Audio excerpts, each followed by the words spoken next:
So one of the other reasons I want to talk about is the whole sitting behind a desk, behind a laptop, and this. And when you're this, you feel this. And when you feel this, you walk this. So let's reset our posture. Now, this exercise is extremely effective. My shoulder blades are on the wall, my elbows are on the wall, and my knuckles are on the wall, and I'm looking straight. Now, this is extremely challenging if you've not done it before, but literally, my back of the head, my shoulder blade, elbow, and my knuckles are on the wall. I'm going to hold it for 60 seconds. Let's assume I've done that for 60 seconds. You can stay there, by the way.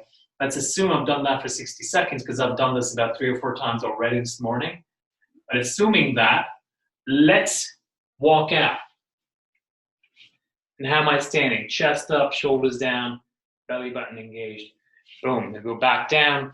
So I do this for about 60 seconds, 2 to 3 times a day during my workday. Sitting behind and down. Rest.